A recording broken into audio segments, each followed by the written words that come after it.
heart that hurts. I want to spend my life mending broken people. I want to spend my life mending broken people.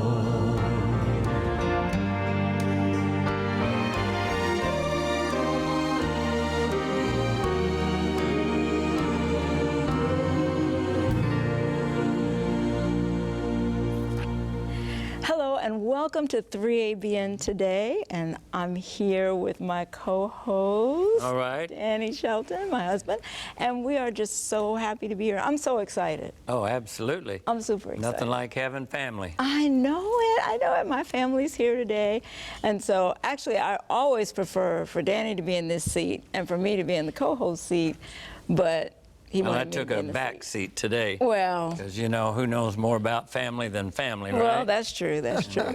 And I get to introduce my family to you because, well, let me just introduce them first and then I'll tell you about them. So this is my aunt, Jocelyn Thomas, my uncle Claude Thomas, and my cousin Patti Conwell, Patti Thomas Conwell, Okay. their daughter. And my whole life, there are certain couples that just stand out. There are certain couples that you just say, you know what, when I get married, I want a marriage like that. And that's what all of my friends and all of our family thinks about Uncle Jackie and Aunt Joe. Oh, the Lord They be praised. are, oh, The Lord be praised. well, it's so obvious that the Lord is at the center of your relationship. And today we're going to talk about the relationship that they have and how they got there, and the book that they have, that Patti's written, that they've written together. And so we're just going to look at what goes into a really solid relationship. There are people out here who are really hurting because they don't know how to have a good, strong relationship. And I know no better couple to tell us about that than you two. The old saying says, pray, church. Yeah. Right. So we want to talk about how you guys met, and we actually have a little clip that we're going to show in just a second on how you met, because it's important to just set the foundation here. How did you guys get together? So let's take a look.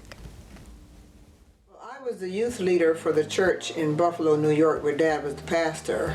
I was working in New York as a public health nurse, but I was also the youth leader, and my friend Pearl was there. I'd heard about Claude, and we had a lot of fun talking about the possibility that he might be somebody that we would be interested in, that I would be interested in, and so we decided to go, and we decided to go looking good. She was single, and I was single, and we said, we're going to go with our catch-em suits.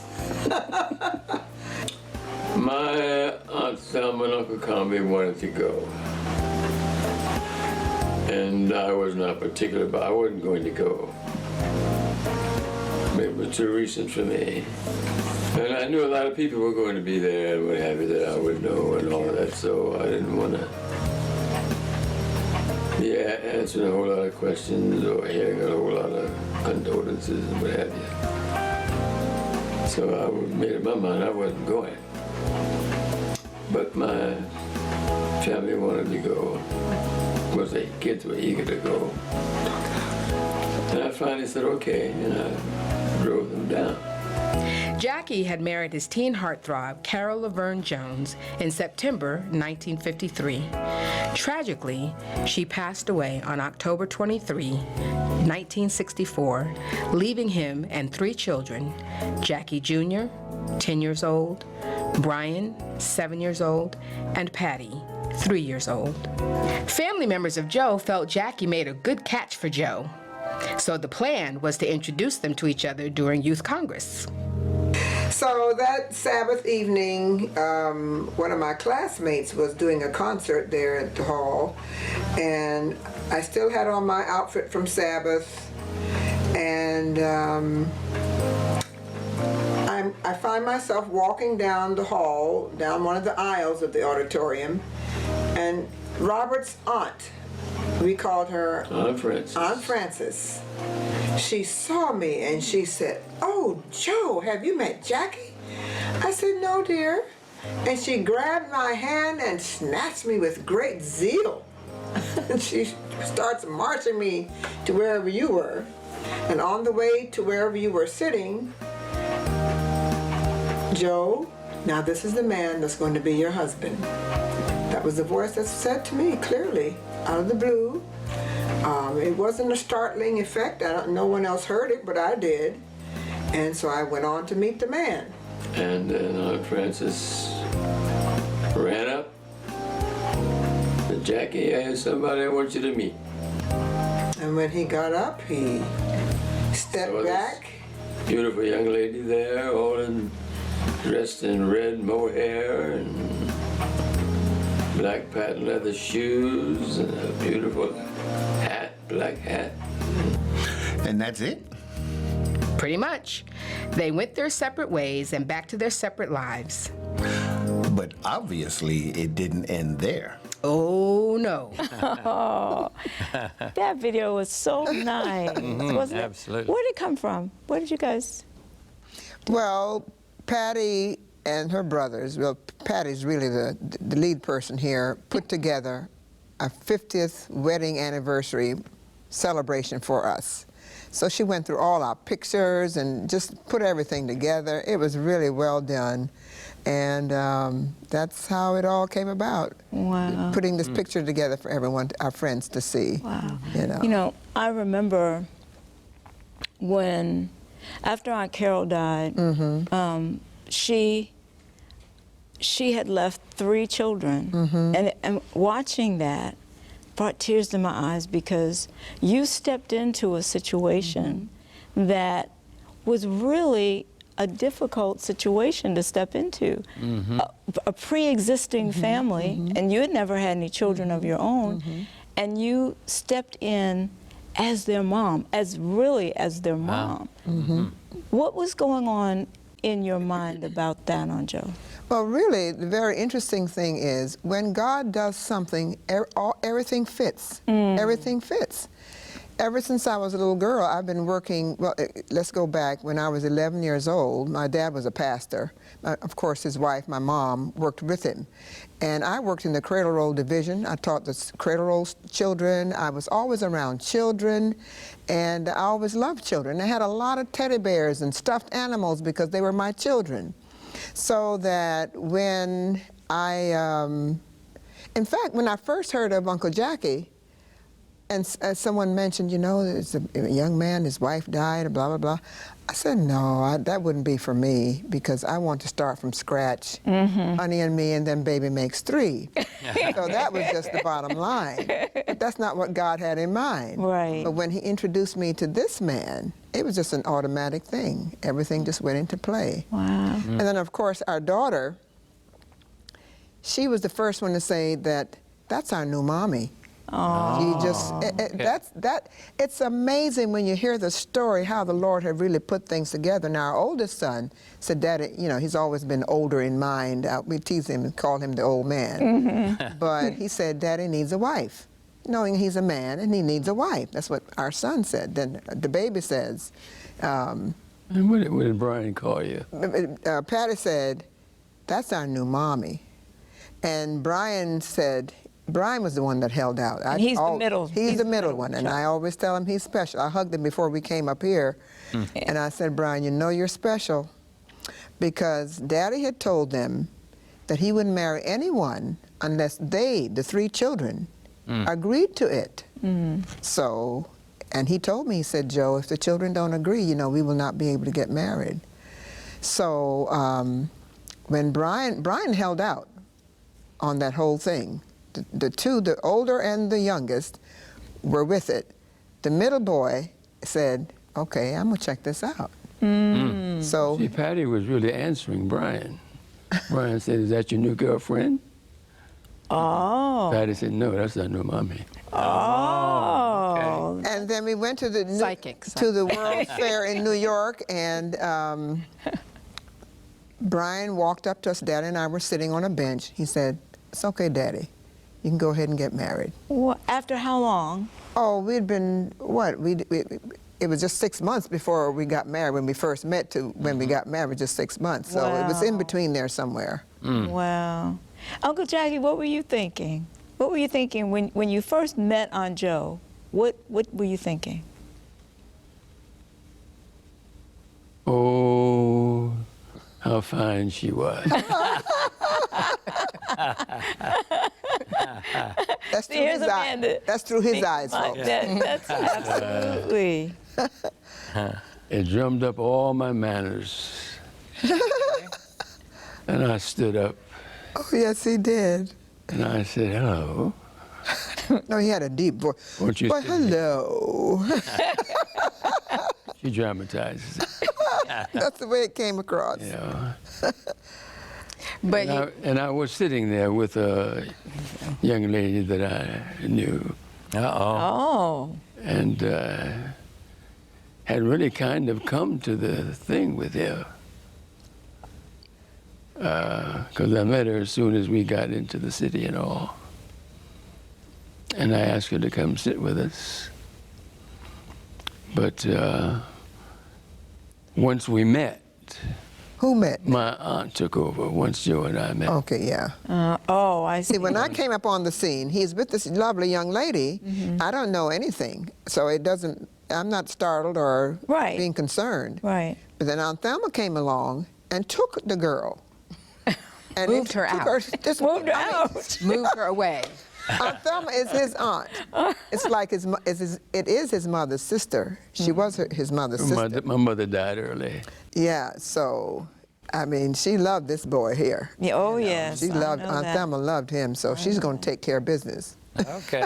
So how quickly, Aunt Joe, just before she met you, the Lord spoke to her and said, "This is going to be your husband." How far after meeting her, how long after meeting her, did you have that same impression that she was going to be your wife? When we left each other. From that weekend? After that meeting, we were there for a youth congress. Right.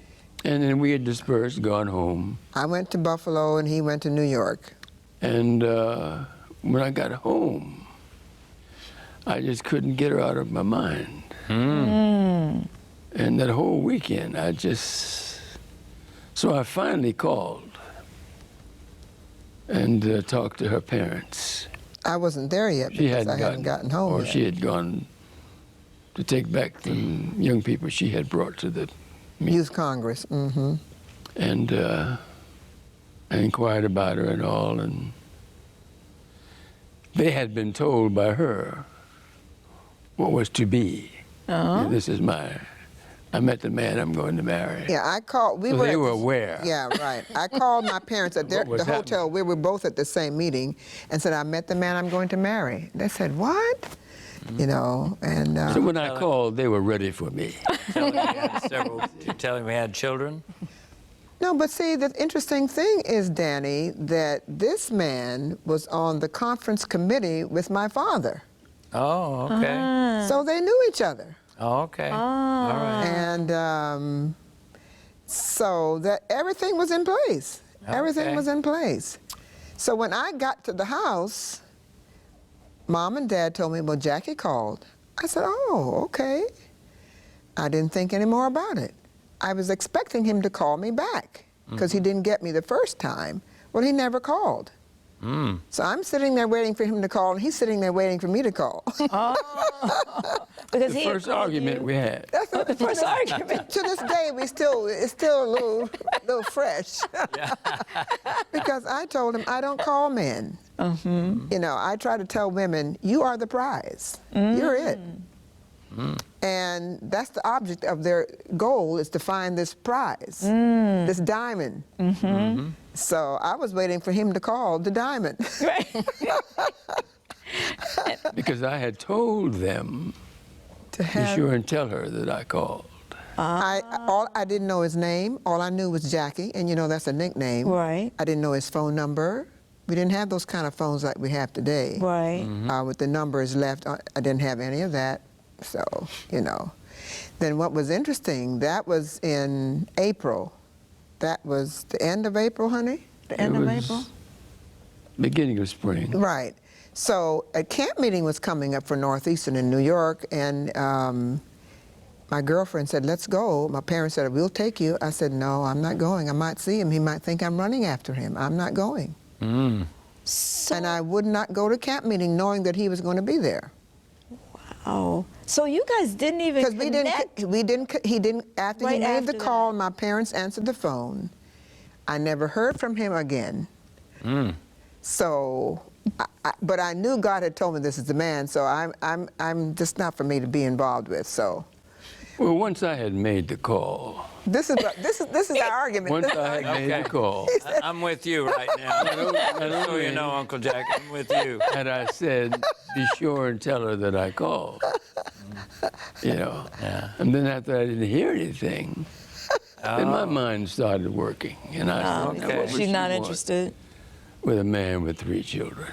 So he's all of beginning to that. doubt himself now. Okay. I went through all of that. Okay. You know, I said, she wouldn't want him. So, She's never been married. Yeah, we got to find out. So what finally made the change?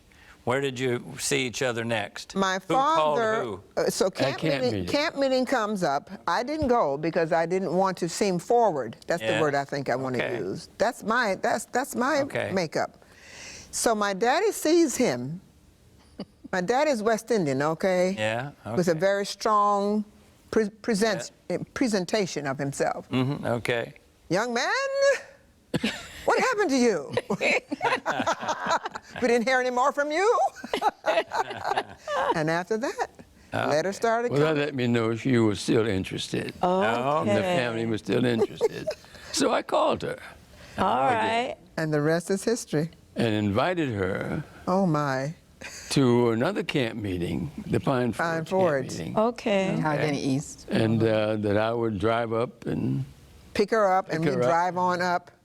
drive to the new camp meeting. Now, Yvonne, you know, I come from old timers. My mom said, I don't think that would be good, Joe. Why don't you invite him to come to Buffalo? That's where we live. Right. So why don't you have him come and spend a week with us? That's what we did. Okay. Now, you know, it's very good, Danny, to listen to godly parents. It's very, and in today's climate, I don't know that young people, they would say they're old-timey and whatever, but there's good wisdom in listening to those who've been here before. Absolutely. So we didn't go. He came to Buffalo, where I was. We had the best of times. And the thing of it is, when he came to Buffalo, everything clicked. Whirlwind weekend. I am telling you that we went to church that Sabbath. I was so proud to have him on my arm, you know, my arm on his arm to go into church and everybody see me with this man. And And it's important to know that this is only the second time they'd seen each other. Right, right. That is The second important time to know. we've seen each Yes, other. yes. And he had to leave Saturday night. He came on a bus. He was going to take a bus back. And so we were sitting down in my parents. I lived with my parents until I got married. Folks would say, you live with your parents? You were grown and worked. I said, yes, I lived with my parents. And I love my parents. Actually, I left on Sunday.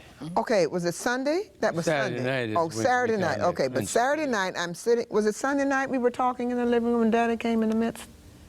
Yeah, it was Saturday. We were at Niagara Falls, Okay. and we, on the way there and back to her house, I guess we talked about everything. I Everything, don't the know. children, life, Conversation just marriage, flowed. everything that you would need to talk about Philosophy before you get of married. life. Yeah. and From A to Z. Whatever. we So went you through. spent hours just talking. That about- Saturday night, we talked for about 3 or 4 hours. We came back, and then the next Sunday, we were talking again. And in fact, we were sitting in my parents' living room, just talking about. He was getting close to saying, "Will you marry me?" And my dad comes down from upstairs Talk about timing. and sits right in the midst of us. Well, all right, how are we doing? But I am a very smart mother. Mother said, honey, I need you to come upstairs a minute, dear. She took him out of the way. Oh, good, good. Took Daddy out of the mix, and life went on, you know. And then Gave her a few more nuggets to think about, note and all that kind of stuff. yeah, you were getting ready to take the bus to go back, and I was in the kitchen fixing a lunch for my husband to take. Your future husband. Yeah, for my intended. Intended, right. My God-given gift, and my mother walked by, because you could, where I was standing here fixing the sandwich, over there in the living room, you could kind of see in, and my husband was sitting there, but she didn't want him to hear. So she said to him, she came by and said to me, "Why don't you put a little letter in that lunch?" I said, "Wow, Mom, that is really sharp. That's cool." So I wrote him a nice letter, put it in the lunch, and he said he opened it down the road when you got ready to eat your lunch. Good reading, good reading.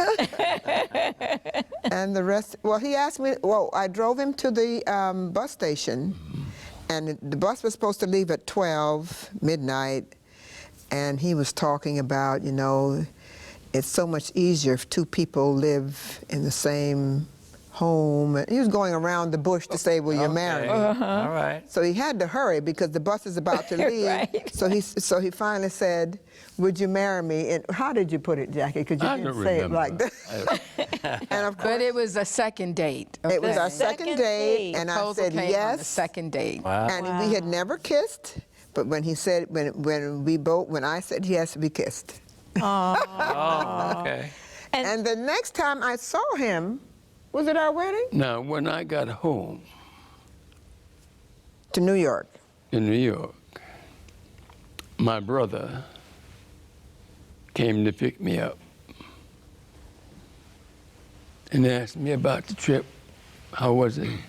I said, fine. And when I told him, that's the second time I'd just seen her, Right. I asked her to marry me. He said, what? You did what? Total disbelief. And I said, I don't know, man. I can't explain it to you. It just happened.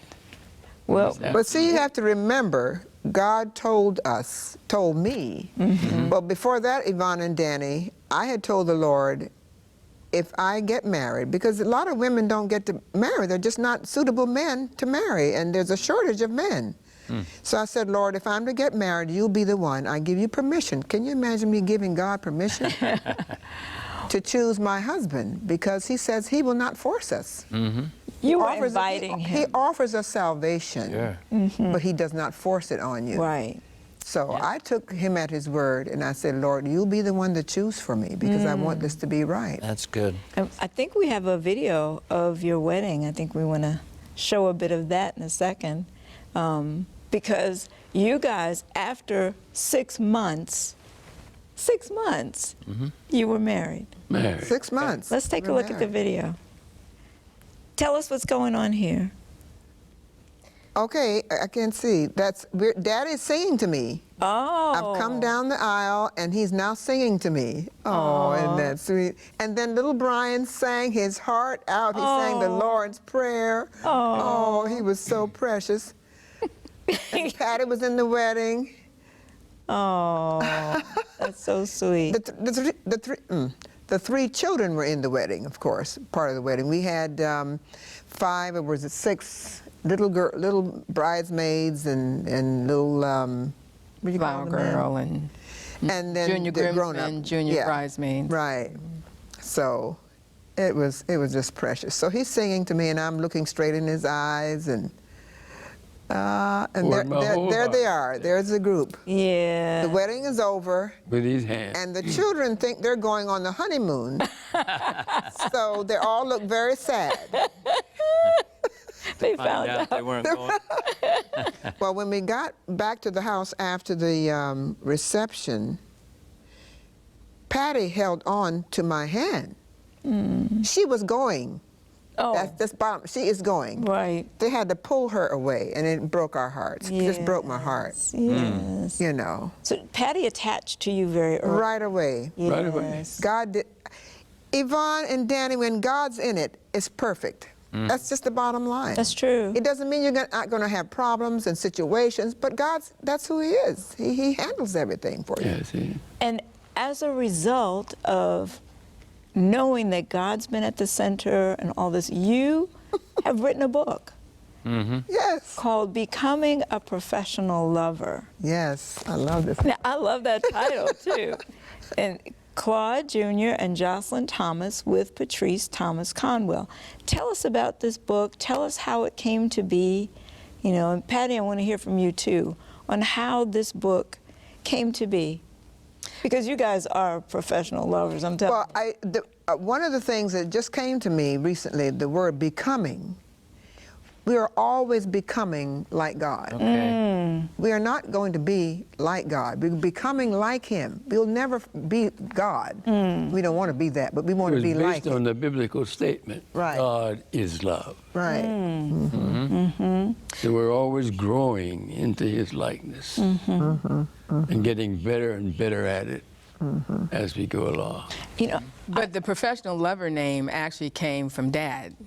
When they would do marriage and family life seminars and workshops, he would start off by saying that he was a professional lover. And of course that got, you know, Well, in the audience, the folks would go, my man, you know, right, you know, he's a professional lover, you know, that kind of thing. And I mean, he used that term on purpose, really, to demonstrate that learning how to love professionally, whenever you do anything professionally, it takes time, it takes study, it takes practice, it takes mastery of those skills. And that's the whole premise of using that term professional lover. Not that you have any special, you know, draw or charm, but that you have spent the time necessary to be a professional at doing something, which in this case is loving. And what's so great to me, one of the things that's so great about this book is that it keeps the Lord at the center. All of these chapters have to do with biblical principles.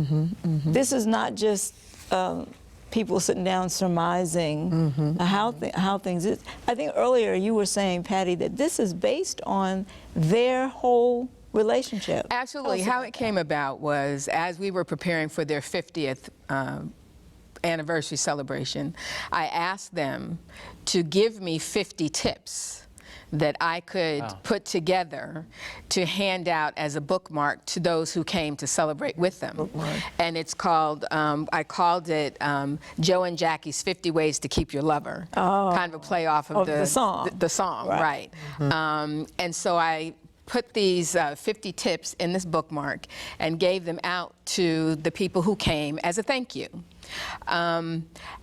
Not long after that, Mom started getting phone calls from people saying, Joe, do you have any more of those bookmarks? I've got a son who's getting ready to get married, or I have a nephew who, you know, is talking about getting married, and I want to give them. So I started thinking, of course, you know, the people are showing a lot of interest in these tips.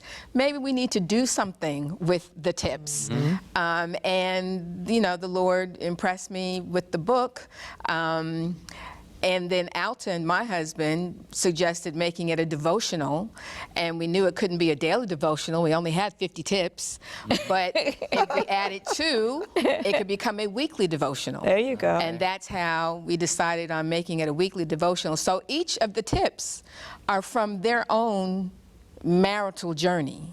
And come from also what they would teach other couples in their marriage and family life seminars on what it takes to create and maintain and nurture a strong relationship.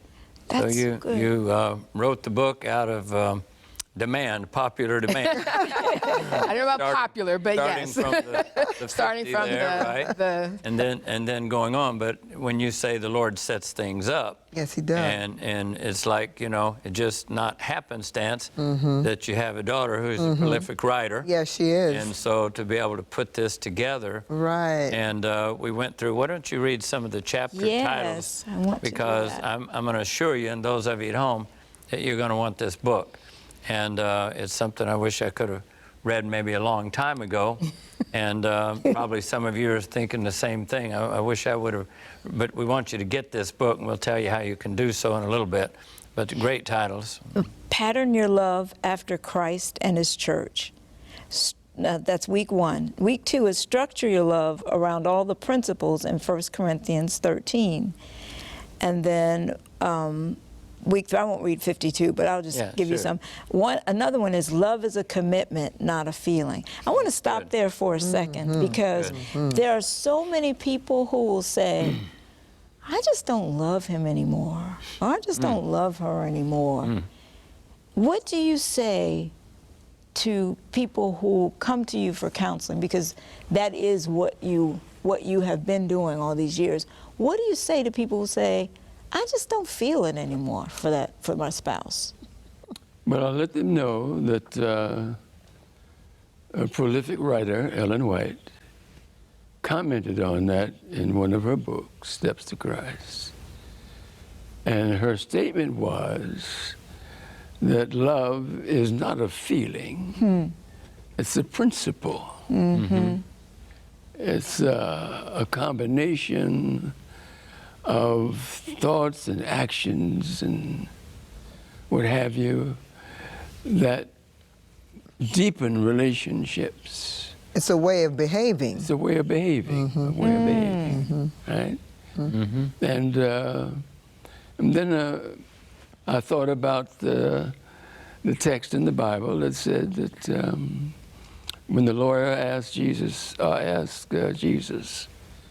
what must I do to be saved? He said, you must love the Lord your God with all your heart, soul, mind, and strength, and your neighbor as yourself. And that whole story about how Jesus talked about the Samaritan who fixed up the man, the Jewish man that had been hurt by the road, and the relationship between the Samaritans and the Jews didn't really like each other. And out of that came a principle that I began to teach in my classes. I taught marriage and family at Brooklyn University for some years. That love for me then became doing what you have to do with what resources you have available to you to meet the legitimate needs of another human being. And Would you say that again, Uncle Jack? So this is the decision. That's good. This is the decision. Yeah. That's the principle that I garnered out of all of that. Would you say that principle again for us? That love is utilizing the resources that you have available to meet the legitimate needs of another human being. Legitimate needs. Now that's because it's not being selfish or allowing the other person even to be selfish. It's discovering what the actual need is and relating to that and using whatever resources you have and garnering whatever resources you need to meet that need, which brings about a sense of satisfaction and over a long time, a sense of happiness on the person whose needs you're providing over time on a consistent basis. And I began to teach that at my classes. It's good. When you first married, was it difficult for you to ascertain the needs of the other one, or did you just kind of fall into it? Did you know? No, we didn't fall into it. You know, I would give my students 2 personality tests to find out what their personalities were like and so forth, and how they operated on a natural basis. And we discovered about ourselves that for her, doing things for me, and in all kinds of ways, whatever it is, made her happy. I read that in the book, Service. Yeah. Yeah, and I also grew up with my father and my brother. So these 2 men were very important to me. And I would do things for them, and I enjoyed doing it. And so that just transferred over to this man. Well, your mother was a doer. Yeah, my mother took care of her family. Mom did everything for us. She made our clothes, she cooked, we canned, and we, as a family, the four of us did these things together. We would go pick the fruit, come home, and we can it, make the grape juice. It was a lot of fun doing things as a family. So that was my natural bent. So when I met him, I just carried it right on. I'm gonna make this man happy. I made that decision before I married him. I remember in one youth meeting, back in the day, it was a missionary volunteer program, and husbands and wives. We had getting together talking about marriage. And Danny, one lady stood up and she said, well, I work as well as my husband. And when I come home from work, I'm tired too, but I'm in the kitchen cooking, and he goes and sits down and reads the newspaper, and the big discussion came on, and they were bickering back and forth in the meeting. So I stood up, I said, brothers and sisters, I'm not married and I've never been married, but I declare to you that if the Lord should give me a husband, I won't be bickering. I want him to sit down and enjoy himself. I want to take care of him. I want to do for him. That's where it came from. My whole heart was just breaking out that I want to love him. Yes, and that's how you Whatever it would love, means. by Yeah. service. Now, my love style, And I didn't know anything about the style and all that at that time. Right. the dominant part of my love style was togetherness. Stop doing for me. Come and sit down. But he didn't quite. He sounds a little tough, but that's not how he came across. Yeah. Until one night, though. Let's talk and just do things together. Tell us what happened that night. Well, my husband is a reader, and if I had someone to be jealous of, or something, it would be books, because he just reads, incessant reader. I was a teacher. Yeah, but he loved to read. That's his pastime. But I wasn't jealous of his books, because I learned from, I'm not the reader, he is the reader. So you heard of stories of wives, husbands getting up out of the bed, or the wife or somebody, and when they find them there in another room and they had died. Yes. So whenever I reach over and he wasn't there in the middle of the night, I would get up and go search for him. This could be serious. So this particular night I went to the kitchen and he was there looking at our tests. You know, we'd done the love style tests and the personality test, and he's looking at them. I was studying. And you have to know him, that he doesn't, when you can talk to Jackie and he will not respond right away because he's a deep thinker. So I went in and I said, honey, are you okay? Silence, not a word. Someone over, I said, Jackie, are you okay? I said, honey, what's going on? You don't love me. This is his response. You don't love me. I said, what? In fact, you have never loved me. But before he said, before he said that part, I'm trying to digest the first part. You don't love me. I said, what do you mean? In fact, you've never loved me. Then I said, this is serious. Tears welled up in my mind and my eyes, and I said, I need to listen to this man. Mind you, they have been married 10 years already. I said, I need to. So for him to say, you've never loved me. You've never loved me. Years. Yeah. That threw me That's for a kinda heavy. loop. Right. I've loved with all my heart. Yes. And I promised God that I would love a husband if he gave me one. And then he tells me I've never loved him. So I said, Joe, you need to listen to this man. He's trying to tell you something. So And what was that? I sat down, and you take it from there, honey. What did you tell me?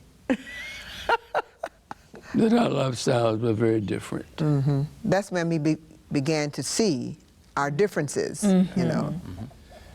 And she would get her joy out of all the things she would do for me to make me happy. My love style was togetherness. Be with me. Talk to me. Spend time with me. And let's enjoy time together. Right. times other than the intimate moments, because we always did everything together though, honey. But he means when we would come home, I'm busy doing for him. You know, I get his dinner ready, make sure this is done, and it's all, the clothes are nice, the bedroom is nice. That's not what he wanted. And I didn't know that. What's great about this book is you're really writing out of experience. Yes. You're not setting up in a classroom style saying, let's see, if you do this, this equals this, and this equals. Oh, yeah. Your book and what people, and especially younger folk, maybe all of us, are going to get from this is your relationship that you have given it to God, and you've both dedicated your lives to God and to each other. And I'm sure during the course of that, not everything's been, we use the term around here, hunky-dory, but everything is good all the time. But even I'm sure some of this that you're going to show us, even when things don't look bad, here's the answer and here's why you're still together, because you put God first and each other. And the your idea family was together. what God had given us would teach us how to fix it. When things weren't going just right, and other things needed to be done, we began to learn what could be done to fix the relationship. So when two people want to be together and you're having all kinds of problems, if you have a desire, God can fix that.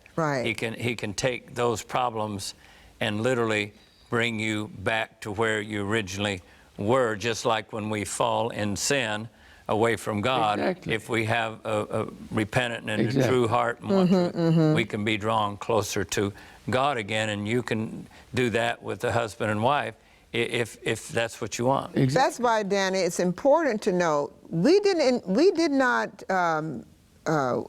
develop love, or we did not create. Mankind did not make love. God is the originator of love. God is love. That's where love comes from. That's who He is. Yes. And Satan doesn't want you to love that way. He wants you to do it over here. So people get married, and in 6 months they're separating, divorcing, they're bickering and all that. That's what Satan likes. But if you base your foundation on the source of love, how can you go wrong? You want to learn. That's right. See, that's why the title is Becoming a Professional Lover. That's right. You're in school. Well, the focus of You're sin, in a love school. Right, love school. Sin is selfishness. Whereas God, the focus is others, doing for others to meet their needs. And once we discovered that, once we discovered what the needs are or were, you know, and then that's, you can work and with His that. principles will tell you how to fix it. Right. And that's one of the things I love about this book is that it says, like, love isn't love until your spouse says so, or love your spouse his or her way. Her way. You know, it's not just what you perceive as love, but what does your spouse need from you? And that's what all the testing does. You know, and that's... There are tests in this book as well?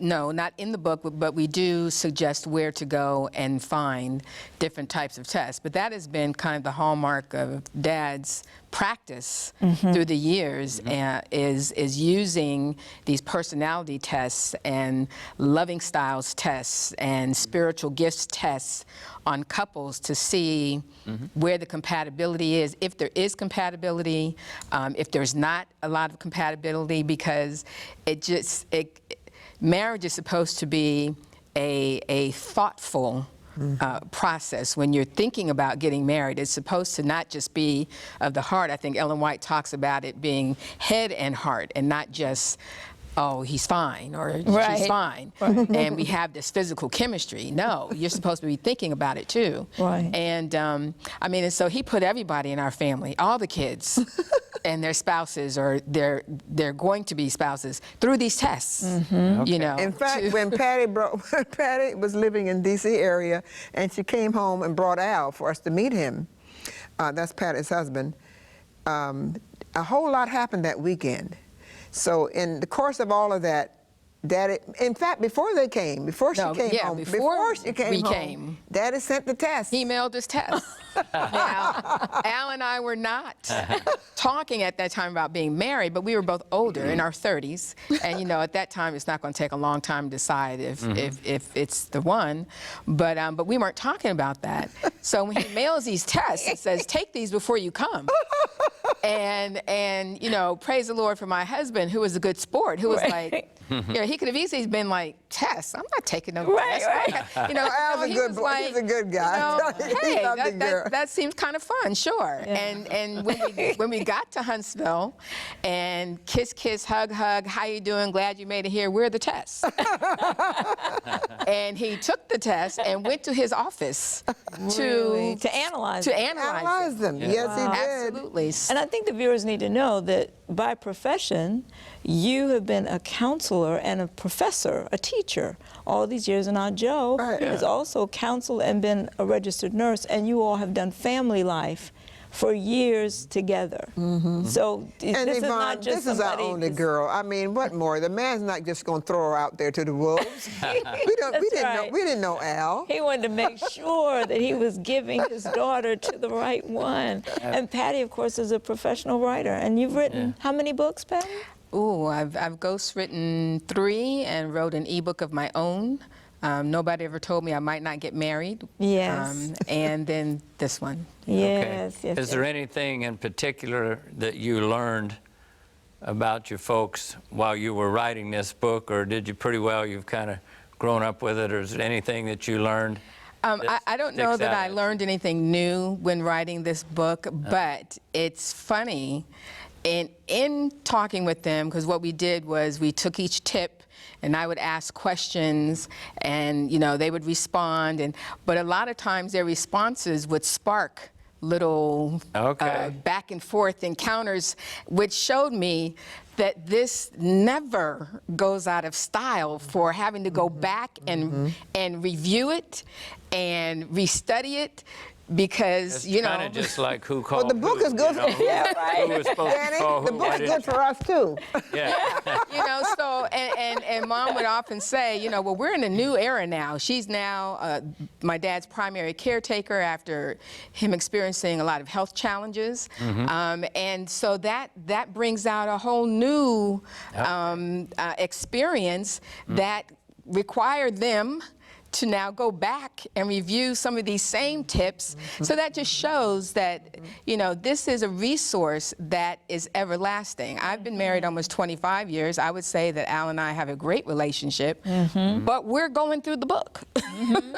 And realizing that there's always something to tweak. There's always something that you can be doing better. And that's really what I learned through this process. Well, I wanted to say, too, Danny and Yvonne, my husband's 85 years old. I'm 78. I'm 7 years younger than my husband. By profession, I was a nurse.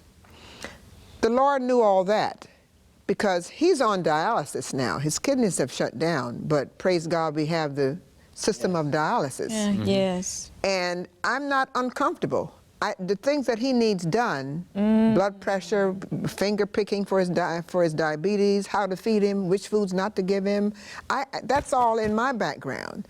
So I match him at this stage of life. When we were first married, this man did everything for me. I was the homemaker. And he handled all the bills, everything, just all that was done. And thank God for our children, because they now have stepped in to do what he can't do now. He doesn't pay any bills now. Our youngest son does that. If something needs to be fixed, Al or Brian or anybody, the children are there now to take care of us where we first took care of them. That's beautiful. And God has really worked that out. It's a beautiful thing when you do things God's way. It's awesome. And let me piggyback on that, because that also demonstrates that the book, even though the context is marriage and a marital relationship, we're still really talking about love, the love relationship. And that can be singles to singles, within families. It doesn't necessarily Parents just and children. mean couples. There are a lot of principles in there that just relate to how do you love another person God's way. Oh, good. That's great. And we want to make sure we get an address. Yes. Because I know that y'all are going to want to get your copies of this book. And so maybe right now, would this be a good time? I'm Yeah. the co-host today, not No, the no, host. please, Okay. please, go All right. for I it. just want to support here. What we'd like to do, if you're interested, and I know that you are, you have questions, you may contact them at the following address. For over 30 years, Claude and Joe Thomas have studied, practiced, and shared relationship advice from the Bible, and that has led to over 50 years of joyful marriage. They know that God's way works, and they want to share it with you. To get your own copy of their book, Becoming a Professional Lover, or the companion workbook, please visit their website, theprofessionallover.net. That's theprofessionallover.net. If you would like to contact them in person, you may do so by calling area code 256-714-3822.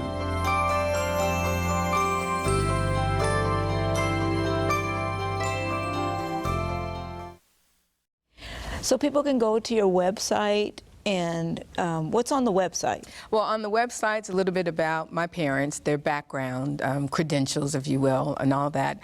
And it gives a little bit about the book.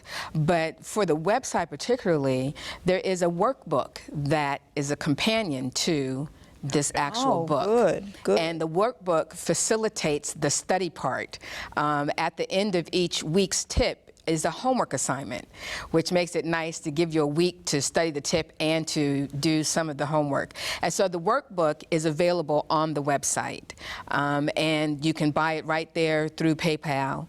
And it comes in two different formats: a PDF format if you just want to print it out on your own, or a Word doc format if you want to keep it in your computer and actually put your answers right on the computer. Nice. Otherwise, the book itself can be gotten through Amazon.com, BarnesandNoble.com, BooksAMillion.com. If you want to actually go to Barnes & Noble and request it, and it will come through the store itself. And it's in a print format as well as an ebook format. Great. I'd like to Great. suggest the church leaders Yes. that you get one of these, because with the study guides and all, especially pastors, when you're counseling people preparing for marriage, what a great book for them. And your church could actually buy and make a donation to each of these, but you could go through these lessons with them. I think that'd be, Or even with your Great. church group. yeah, Yes. absolutely. Marriage and family. Yeah. Leaders. Leaders. This is a wonderful tool. It is. Wonderful tool. But you know what's bad? This time is almost out. I know. So what we're going to do, it's not totally over. We're going to go to a news break. We'll be back in just a moment. What a blessing this has been. Absolutely. Thank you so much. I can't believe our time is up. I know. I want more time. I want more. I want to ask you guys more questions. You know, we enjoy this. We enjoy sharing. That's why the book, though. That's right. That's right. And please, please get this book. This book will be such a great guide for your relationships and your church, as Danny said. Thank you so much for being here. Oh, I'm happy to be here, and you know I love you all and appreciate what you do. And Patti, thank you so much for what you're doing. I mean, it's family. One of our friends says this is a setup. God set this whole thing up. That's right. And set it up for you Yes, two. He But what a did. blessing that you Yes, can He be did. to literally multitudes of people, millions of young people around the world. And right now, if we need to know anything, it's how to love one another. That's right. Right? We can't love Jesus if we don't really love one another. Exactly. And so thank you for caring enough for the rest of us to put together a book that Praise can be the such a Lord. blessing, because we all want to learn how to become a professional lover. Yeah, That's right? right. Yeah. There you That's go. right. It's so important for us to just hold on to Jesus and Yeah. keep him at the center of every relationship. You don't have to be in a bad relationship. God really can. He says, I'm the way, the truth, and the life. He can resurrect a dead relationship. Yes, yes. So God bless you, and thank you for being with us. Amen.